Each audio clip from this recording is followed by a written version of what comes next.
आइए आज एक नए पाठ उत्तक की शुरुआत करते हैं। आप सबको पता है कि जितने भी जीवित प्राणी हैं, जितने भी सजीव हैं, उन सबके शरीर कोशिकाओं से मिलकर बने हैं। कोशिका से उनके शरीर में कोशिकाएं पाई जाती हैं। कुछ जीव जो हैं वो एक कोशिकीय हैं और कुछ जीव बहुकोशिकीय होते हैं। जो एक कोशिकीय जीव हैं उनके शरीर में सारा काम एक ही कोशिका करती है, क्योंकि है ही एक ही कोशिका, तो वही सारा काम करेगी।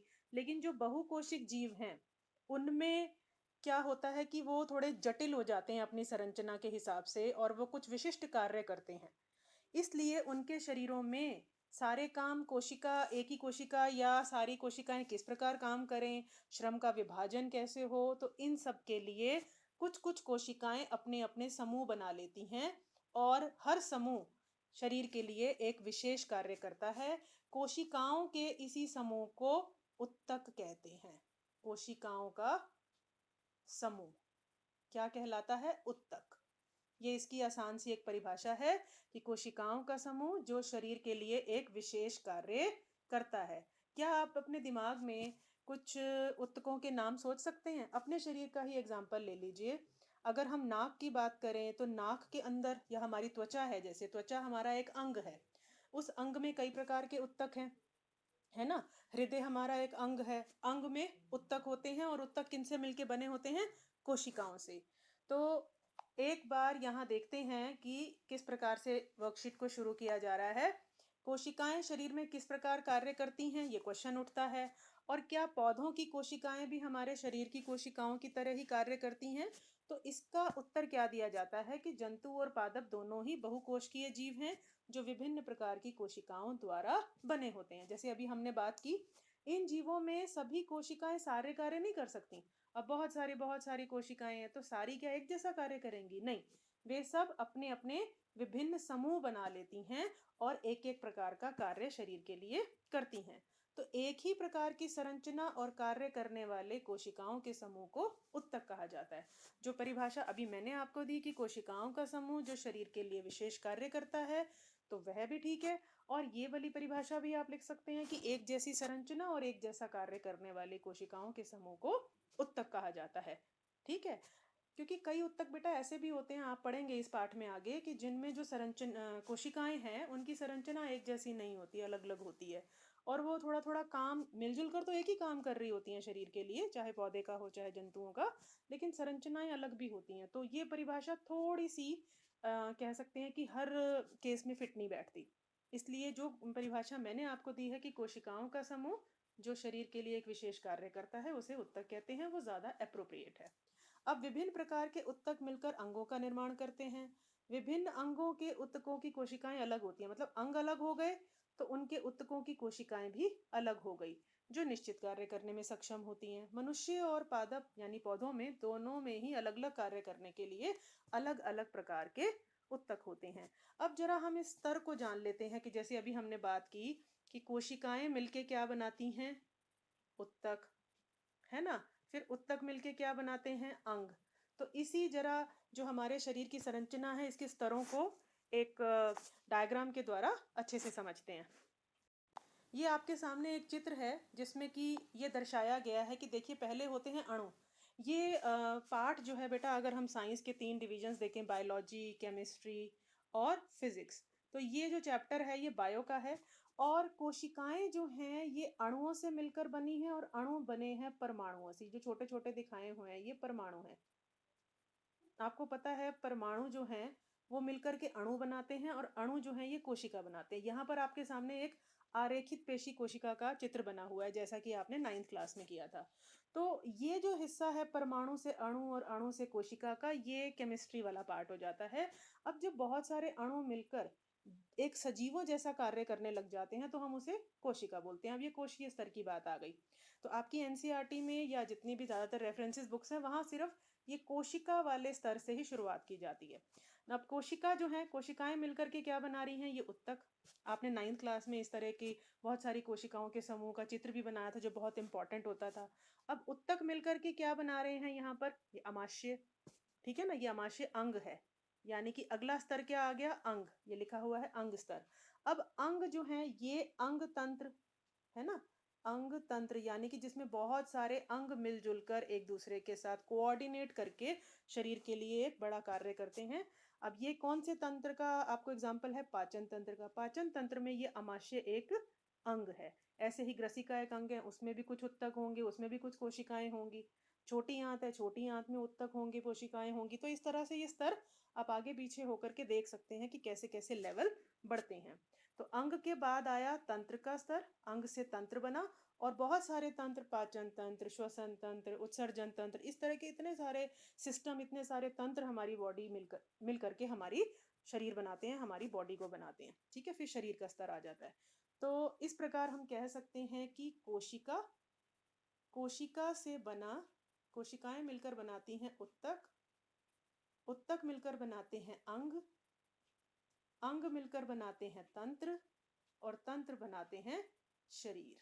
ठीक है, इस प्रकार ये 1 2 3 4 और 5 लेवल के बाद हमारा शरीर पूरा हो जाता है। और अगर हम थोड़ी सी ये रसायन शास्त्र की बात करें, केमिस्ट्री की बात करें, तो कोशिकाएं भी जो हैं वो अणुओं से, और अणु मिलके बने होते हैं परमाणुओं से। तो चलते हैं वर्कशीट पे वापस। हाँ जी, अब यहाँ वर्कशीट में हम देखते हैं पादप उत्तक और जंतु उत्तकों के बारे में बताया गया है। यहाँ जंतु उत्तक और पादप उत्तकों का थोड़ा से अंतर दिए हुए हैं, दिए पैराग्राफ फॉर्म में हुए हैं, लेकिन हम इन्हें पॉइंट वाइज बनाएंगे क्योंकि एग्जाम में हमें पॉइंट वाइज ही लिखना चाहिए। और उसके बाद इस वर्कशीट में पादप उत्तकों के जो आगे कैटेगरी है उसका और आगे वर्ग है विभज्य उत्तकों के बारे में बात की गई है। तो पहले जरा अंतर जान लेते हैं। जंतु उत्तकों का अधिकांश भाग जीवित होता है। अब इनकी जितने भी उत्तक हैं उनकी कोशिकाएं ज्यादातर लिविंग या जीवित होती हैं, जबकि यहाँ देखेंगे कि पादपों के उत्तक अधिकतर मृत होते हैं। तो ये हमारा पहला पॉइंट बना। दूसरा, क्योंकि ये जीवित होते हैं तो इन्हें ऊर्जा की आवश्यकता अधिक होती है, और इधर से आपको सेकंड पॉइंट मिलेगा कि ऊर्जा की आवश्यकता कम होती है। तो ये हमारा सेकंड पॉइंट बना। इनकी कोशिकाओं की यानी जंतु कोशिकाओं की वृद्धि भी एक समान होती है, ये आपका तीसरा पॉइंट बनेगा। और यहाँ पर है कि पौधों में वृद्धि कुछ ही क्षेत्रों तक सीमित रहती है, यहाँ पर ये तीसरा पॉइंट बनेगा। तो दोनों में 3 प्रकार के अंतर हैं मुख्य रूप से। तो अगर हम इन्हें शॉर्ट करके लिखना चाहें तो आप ऐसे लिख सकते हैं, एक तरफ आपका जंतु है, एक तरफ पादप उत्तक है, कि कोशिकाएं जीवित। ये बेटा मैं शॉर्ट करके इसलिए बता रही हूँ जिससे आपको लर्न करना इजी हो। मैंने आपसे पहले भी ये बात की है कि हमेशा की पॉइंट्स को ढूंढ लीजिए ताकि आपके ब्रेन पर लर्न करते समय स्ट्रेस ना पड़े। तो हमें स्ट्रेस फ्री होकर के पढ़ना है।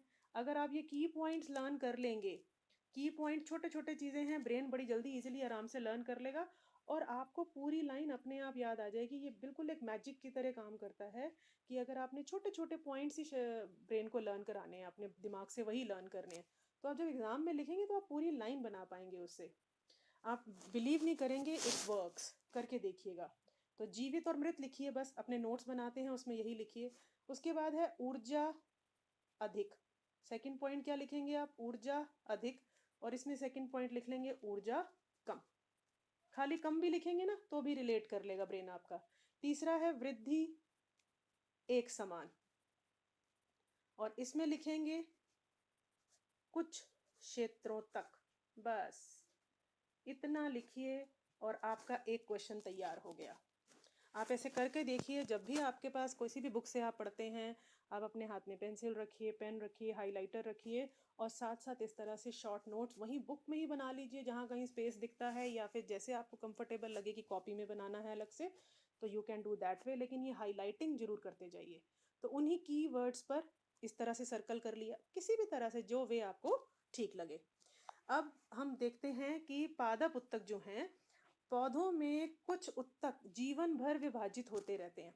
अच्छा हाँ, यहाँ एक पॉइंट और है कि पौधे जो हैं स्थिर होते हैं, इन्होंने चलना तो होता नहीं है, इसलिए इनके अधिकांश उत्तक सहारा देने वाले होते हैं। इन्होंने खड़े खड़े पेड़ को सहारा देना है, जैसे तना है या उसकी शाखाएं हैं, और इसीलिए इनके उत्तक अधिकतर मृत होते हैं। ये क्वेश्चन भी आपसे पूछा जा सकता है कि पादप उत्तकों के अधिकतर उत्तक या उनकी कोशिकाएं मृत क्यों होती हैं? क्योंकि पौधे स्थिर रहते हैं और ये सहारा देने का काम करते हैं। लेकिन पौधों में कुछ उत्तक जीवन भर विभाजित होते रहते हैं, इसलिए उन्हें विभज्य उत्तक, नाम से ही पता चल रहा है विभज्य, विभज्य मतलब विभाजित होने वाले, 1 से 2, 2 से 4 ये बढ़ते रहेंगे और ये पौधे की वृद्धि में सहायक होते हैं। दूसरे तरह के होते हैं स्थायी उत्तक, जिसके बारे में हम अगली वर्कशीट और अगले वीडियो में बात करेंगे। अब हम बात करते हैं डिटेल में विभज्य उत्तक की। तो विभज्य उत्तक क्या होता है कि पौधों की वृद्धि कुछ निश्चित भागों से ही होती है। आपको पता है उसका जड़, तना या शाखाएं, यही चीज़ें बढ़ती हैं, लंबाई बढ़ती है, या पत्तियों की देख लें तो उनकी चौड़ाई और लंबाई बढ़ जाती है, साइज बढ़ जाता है, आकार उनका। तो ऐसा विभाजित होने वाले उत्तकों के कारण होता है। जिन अंगों ने वृद्धि करनी है वहीं पर ये विभज्य उत्तक पाए जाते हैं। इस प्रकार के उत्तकों को विभज्य उत्तक कहते हैं। ये 3 प्रकार के होते हैं। अब इनकी भी आगे कैटेगरीज हैं। पहले हैं शीर्षस्थ।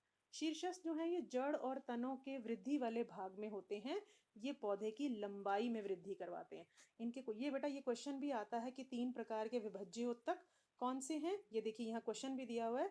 इनके प्रकार और पौधों में उनकी स्थिति, ये हम डायग्राम अभी डिस्कस करेंगे, और इनके कार्य कि ये क्या क्या करते हैं। दूसरा है अंतःवृष्ट। अब ये शीर्षस्थ की यहाँ लोकेशन देखिए, मैं आपको इसका एक बड़ा डायग्राम भी दिखाती हूँ। ये देखिए जड़ और तना, यहाँ पे जड़ में भी होता है, तो ये इसके टिप्स पे बिल्कुल किनारों पर पाए जाते हैं, जहां से ये और डिवाइड होते रहते हैं, विभाजित होते रहते हैं और लंबाई में वृद्धि करते हैं। दूसरे हैं अंतःवृष्ट विभज्य उत्तक। ये पत्तियों के आधार या टहनी के पर्व, ये वाला हिस्सा जहां पर की पत्ती की जो ब्रांच होती है, पतली सी पतला सा तना जो निकल रहा होता है मेन तने में से, और जो पत्तियों की तरफ जाता है, वहां पर ये पाए जाते हैं, उसके दोनों तरफ। ठीक है, तो ये उसकी लंबाई बढ़ाते हैं, जिससे पौधे की या पेड़ की जो है वो फैलावट बढ़ती जाती है। अगले हैं पार्श्व उत्तक। पार्श्व विभज्य उत्तक ये तने की परिधि यानी तने को मोटा करते जाते हैं। जैसे मान लो पहले तना ऐसे है, तो फिर आप देखते हैं टाइम बढ़ने के साथ साथ इतना बड़ा और मोटा तना हो जाता है, वो पार्श्व विभज्य उत्तक के कारण होता है। और ये मूल में वृद्धि पार्श्व विभज्य उत्तक के कारण होती है। अब जरा मैं इसका आपको एक बड़ा वाला डायग्राम दिखाती हूँ। हाँ जी, ये देखिए यहाँ पर विभज्य उत्तक दिखाए गए हैं। ये आपके तने का जो है ऊपर वाला हिस्सा, और इस तरह से शीर्षस्थ नीचे आपको जड़ में भी मिलेंगे। शीर्षस्थ विभज्य उत्तक जो तने और जड़ के बिल्कुल टिप्स पर पाए जाते हैं, तने और जड़ों के किनारों पर कह सकते हैं। ठीक है, और ये अंतःवृष्ट जो है ये यहाँ पर जो ये पत्ती की टहनी शुरू हो रही है उस जगह पर, टहनी का ये पर्व कहलाती है जगह, यहाँ पाए जाते हैं। और पार्श्व विभज्य उत्तक जो हैं ये आपकी पौधे की परिधि यानी कि तने की परिधि, सॉरी तने की मोटाई कह सकते हैं, परिधि कह सकते हैं, इसको बढ़ाने का काम करते हैं। ठीक है, तो थोड़ा सा क्लियर हो गया डायग्राम, कलरफुल सा, और आपको इनकी लोकेशन का आइडिया हो गया। फाइन।